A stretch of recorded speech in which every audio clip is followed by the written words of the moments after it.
Hi, welcome to Pretty Sweet Acres. Today's podcast episode, as you can see, I'm not here with Granddad or my husband. I'm just by myself. This is an episode that is part adventure, part comedy, and it stars a group of goats that went from being part of my daily goat run club to launching their own little goat running away club, and then in true cinematic fashion, came back homeward bound style, baby goat in tow. It's been wild.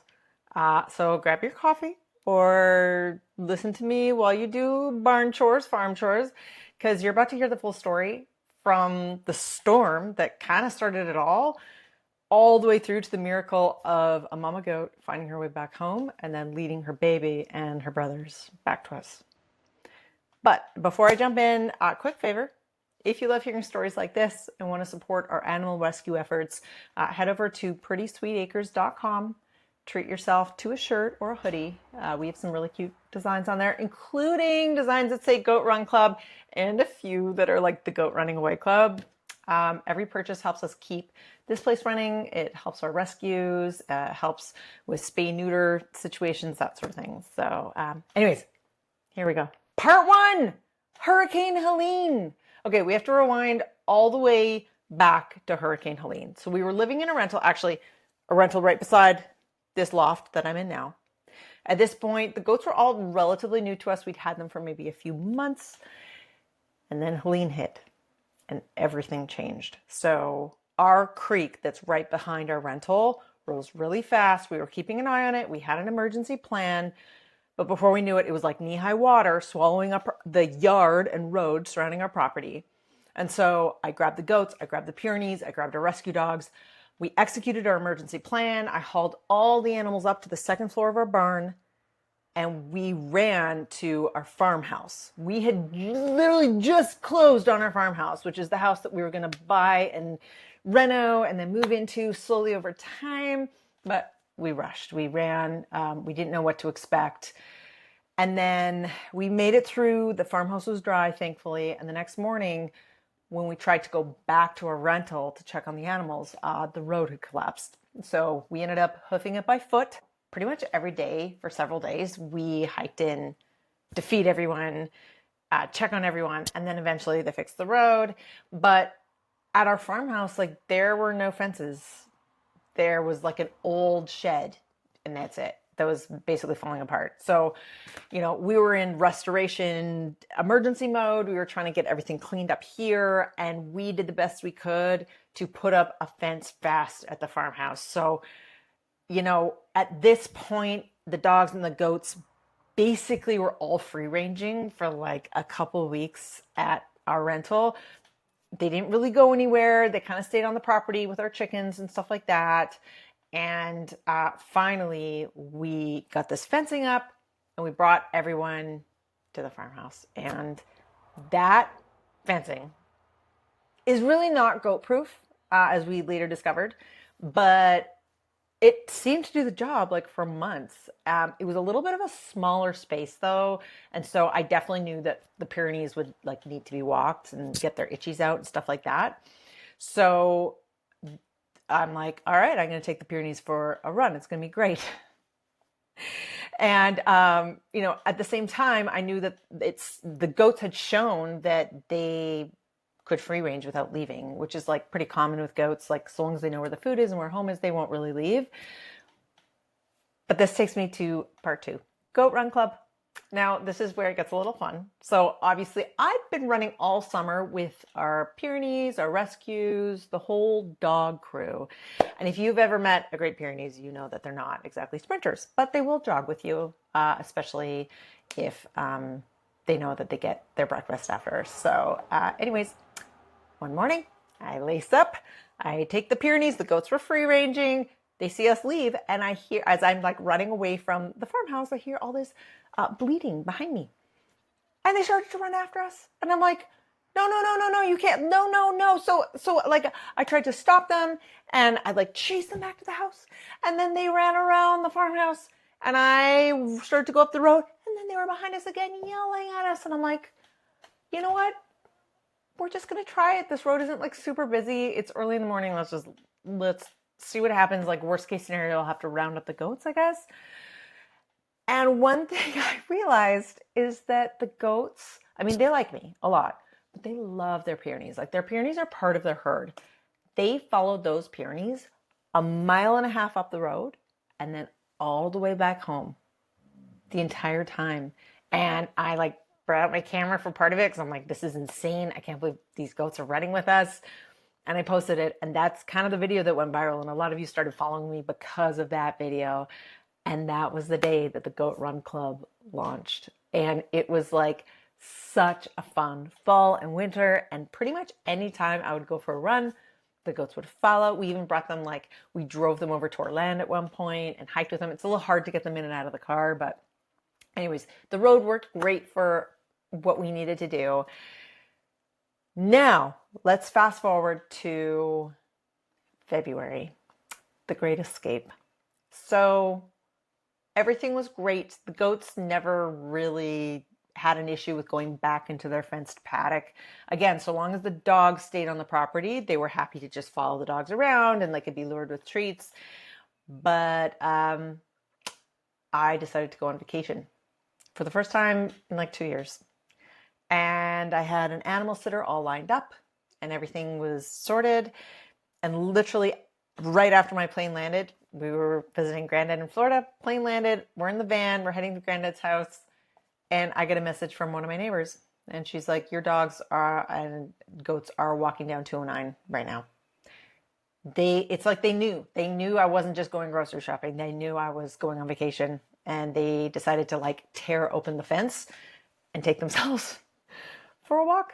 And you might argue that I basically trained the Pyrenees to do this and to like that is their perimeter. Like everything is their perimeter, that they can just walk wherever they want. To which I would say, like, yeah, maybe.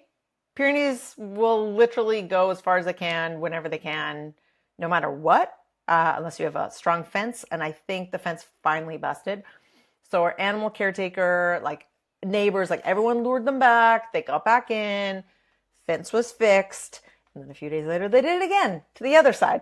So again, they were lured back. Fence was fixed. All that was great. And then I finally came home. And that's around the time that we were starting our renovations on the farmhouse. It was a cold winter. That farmhouse is not well insulated. Renovations were supposed to start in September, and then they kind of got pushed out, and then the hurricane, and there's a lot of restoration work that needed to be done. So like totally understandable, but it was a really cold winter. And then when they started like opening up walls, it was so cold in there. And then we lost our kitchen because they're working on the kitchen, and we're like, you know what? We're going to have to rent again. So we reached out to our landlady who had rented this place to us, or the place next door originally. And that place, unfortunately, has a lot of work to do because of the flood, but this loft in great condition. So we move in, and I'm like, it's fine. I'll keep the Pyrenees and the goats here, and we'll live here, and I'll go back and forth. And again, it's like they knew. It's like they knew I had left. And, day one, I go to feed them. I go to take them for like a walk or a run, and they had busted out again. I mean, and let me just rewind for a second. Before I even went to Florida, we had already had people lined up to build a proper paddock. Like before they even started escaping, we realized that fencing was going to go soon. But everything works on mountain time here, and it's like a big project, and I knew it would take time. And so everyone was moving as fast as they could, and the fence wasn't like quite done, but like we were starting it.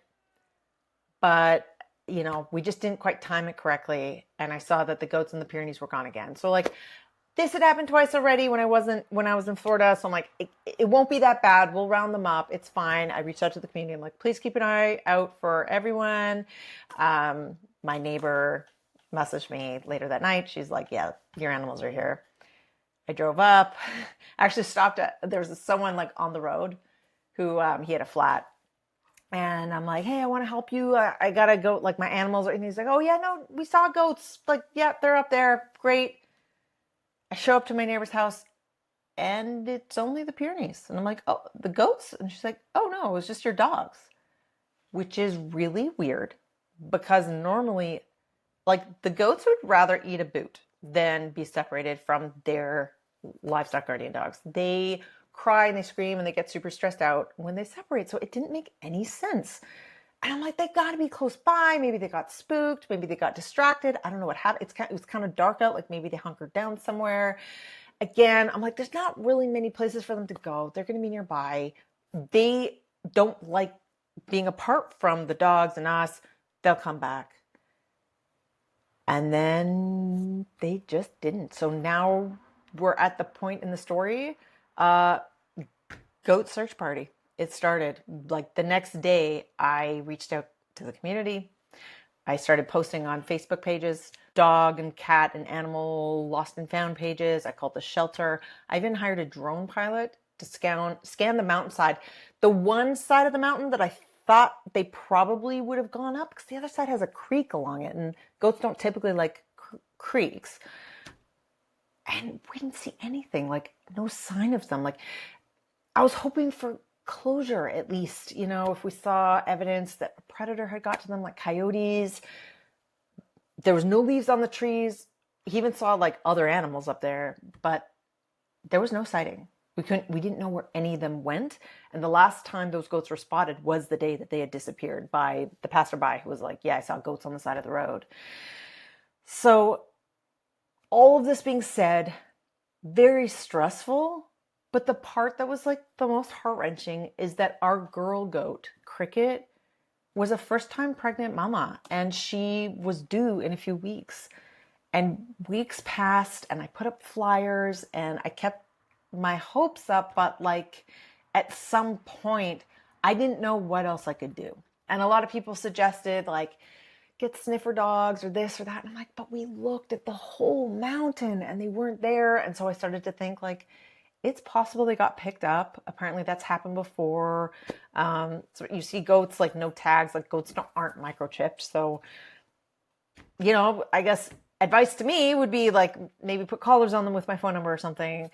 You can't, air tags, like GPS, they don't work in the mountains. So that wouldn't have worked. So it was like weeks and months later, and I'm like, it's over. The goats are gone, which is really sad. And I didn't think they were dead. I thought they were on someone's farm. That was kind of what I had in my mind. At least that was like the optimistic side of me. I just really hoped they were being treated well and that Cricket's birth went well. And I was feeling really bummed that I didn't get to be a part of it. And the next part of this story is Homeward Bound, Goat Edition. This is where it gets really crazy. A few days ago, I get an email late at night from a neighbor being like, hey, I think I just saw a goat pass by my car. And I'm like, it's 10 p.m. I'm like, what does it look like? She's like, brown. I'm like, it's a deer, but thank you. That's very kind. She's like, okay. I get a text message from our contractor who's working on the house the next morning being like, did y'all get a goat? And I'm like, no, really? And he sent me a picture and it's friggin' Cricket. It's Cricket. And I said, no way. And at the time, I was in Marshall. I was like an hour away and I was in the process of picking up like 30 chickens. Don't even get me started. I was like, I had like two different places I had to go. I'm like, oh my God. And he's like, don't worry. We got her into the paddock. She seemed to want to go in. We filled up her water. I'm like, hey, here's the food. Here's the goat food. Like, give her some food. And as quickly as I could, I drove all the way back across the mountain and it was Cricket. And she was in there and I got in there and she was like skinny, very hungry, no baby, not pregnant anymore. Our weathered boy brothers, Loki and Thor, weren't with her. And I'm like, well, crap. I mean, maybe she lost the baby. Maybe they died. She was out by herself. I don't know. Talked to a few friends, talked to my husband, and everyone was kind of suggesting that like, well, first of all, check her for mastitis, because if she lost the baby and she's not able to like release the milk, like there might be some inflammation there. And so I checked and I'm like, yo, she has milk. Like her baby is close by. It must be. And so what I did, I leashed up the Pyrenees because I know she likes to follow the Pyrenees. And I crossed back over the road. Now, the neighbor that had spotted her the night before said that she saw her come from the side with the creek. And I'm like, they crossed the creek, like, I don't know. Anyway, so I crossed the creek with the dogs. She jumped over the creek, so obviously she could have gone to that side. And she didn't really understand what I was doing at first, so she just kind of kept following us around. I'm like, where's your baby, Cricket? Where's your baby? And then all of a sudden, she kind of took off up the mountain. And I ran after her. I ran as fast as I could, but it's steep and there's like thorny bushes everywhere. And at certain points, I was like getting pulled through the bushes by the dogs. And one thing that some people had suggested to me before any of this happened, like when they were lost, is would you trust your Pyrenees to find them? Like maybe take the Pyrenees off the leash where you think they might be and they might go round them up. And I'm like, okay, let's try it. So couldn't really get through with the dogs on a leash. So I unleashed them. And of course they freaking take off. They just took off. And I'm like, okay, well, now I've lost dogs too.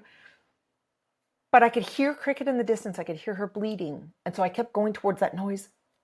And then I got to a point about halfway up the mountain where I heard two other distinct goat voices bleating in the other direction. And I was like, oh my God. And they were yelling for each other. And I'm like, oh my God, there's multiple goats up here. And so I started walking towards where I thought Cricket had gone. And then everyone went quiet. And I'm like, where did they go? And I couldn't find them. And I was up there for maybe an hour by myself. My husband was like racing home from work. He was trying to get to the bus stop before the girls got home. He knew he wouldn't make it. So I had to go back down the mountain.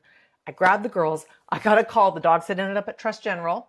That's where all my animals end up. We grabbed the dogs. I grabbed my husband and we all headed up the mountain as a big family hike. Didn't hear the goats, didn't see the goats. Saw a lot of hoof prints, saw a lot of goat poop.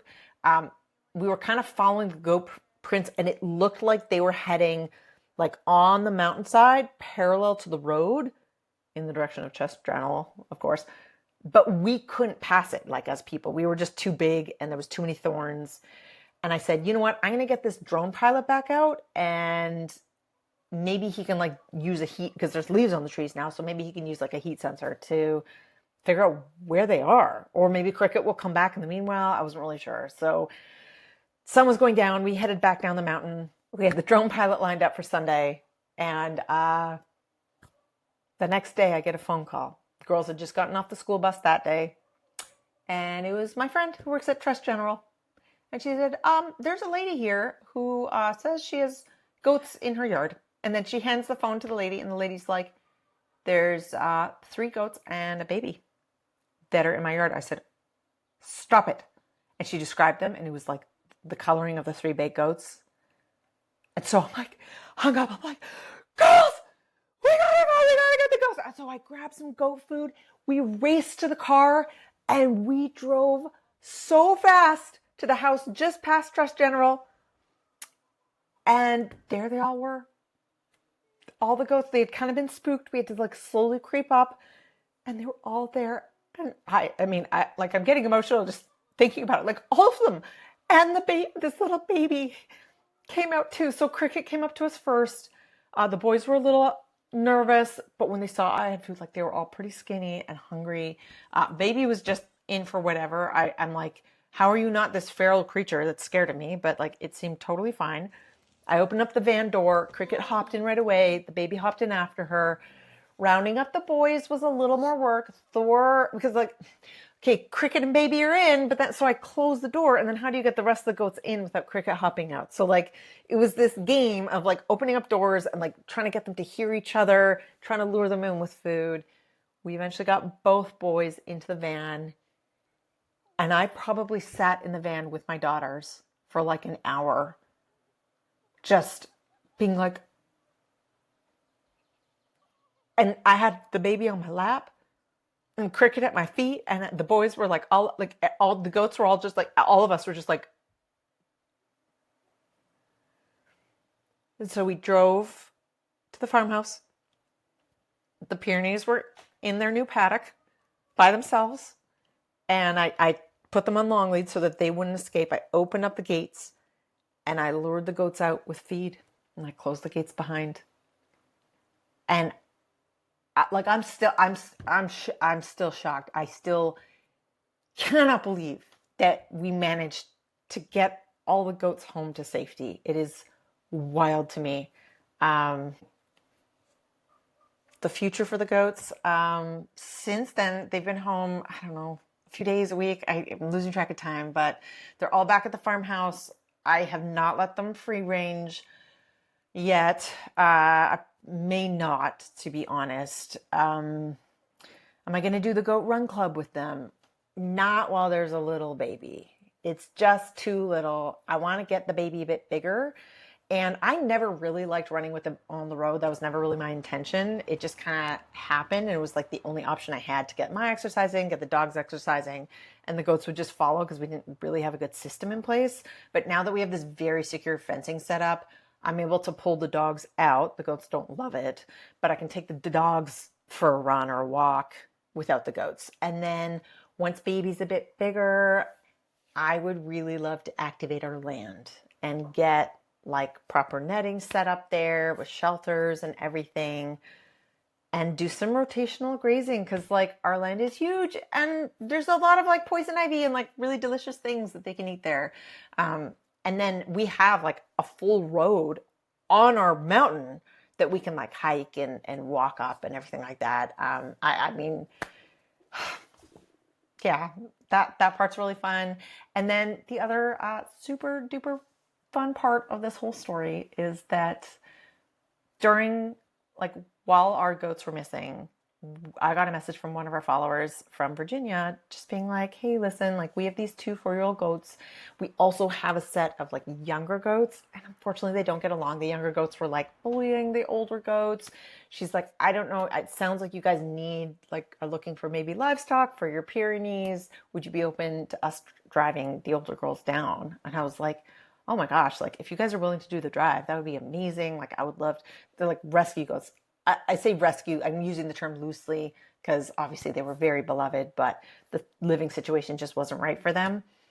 And so when this lady saw that we'd gotten the goats back, she messaged me and she's like, look, I just want you to know there's no pressure from us. Like, I'm sure we'll find a good home for them here. And I thought about it and I'm like, you know what?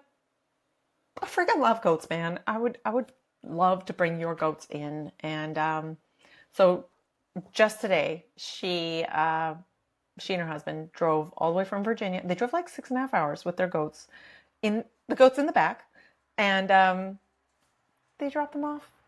And so now we have 6 goats. We have 6 Nigerian dwarf goats.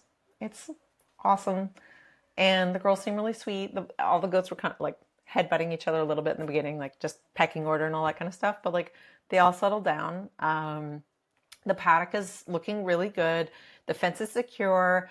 The baby does fit in the gaps, so she kind of slips in and out from time to time.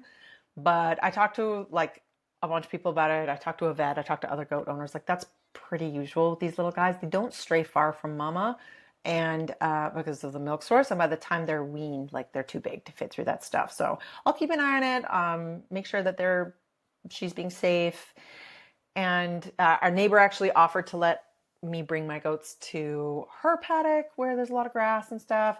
Our contractor offered just today to like build them a whole shade structure. I have a second calf hutch coming where they can like have more shade and stuff like that. Like it's going to be getting hotter this summer. Oh, and an inspector just showed up to our house to look at some of the work that the contractors are doing. And before he took a look at the house, he came over with his business card and he's like, I've been here before. Like I see that you have Pyrenees and stuff. My neighbor just found an abandoned Pyrenees. Oh my God. We just found Molly a new home. I don't know if you guys saw that. She's doing great on her trial run. But, it's like every time I find a wonderful home for an animal, I feel like it leaves room for potentially to bring another one in. So I'm going to get more information about this one, make sure that she's compatible with other dogs and goats and, won't terrorize the neighborhood. And I may have a third Pyrenees coming in. So, I'll keep you guys posted about that. So if you enjoyed hearing about this saga and you want to see more, check out this video. This was from January, maybe? It was like a day in the life, farmhouse edition, living through the Arctic blast. It was really cold. You want to be in it? Yeah. How cold was it in our farmhouse? Extra cold. Extra cold. It was super duper cold. So, check it out. And frozen pipes, dog water bowls freezing, fingertips freezing. Yeah. Yeah, it was really cold. Yeah. But thanks for listening. Don't forget to check out PrettySweetAcres.com. Grab yourself a shirt to support the rescue. And if you like watching us on YouTube, be sure to like, comment, subscribe to follow along with all the animal antics. And also let me know if there's like anything in particular you want me to vlog about next. This is kind of fun to do it just, well, by myself with my daughter. Yeah. You know what I mean? This is one twin. They're identical. Did you know that? Charlie, come here. Yeah, they're usually like in the background. Here, come on this side. They're usually on the background of my videos. But this is them. Do I look like them at all? Do they look like each other? Here. They really look like my husband. If you've ever seen any footage of my husband, you really look like him. Everyone's like, "Oh, they look so much like you," and then they meet Mark, and they're like, "Well, no, they look like him." So yeah. Anyways, Charlie, Livie, how old are you guys? 5. When's your birthday? May 31. May 31. Guys, what should we get them for their birthdays? I don't know. I don't know. We will figure it out. We'll figure it out. Girls, What? we have 2 more new goats. Did you know that? Yeah. Charlie. Charlize and Victoria. Victoria. Yeah. They did really well today. I'll show you videos, okay? Okay. Bye, guys. Until next time.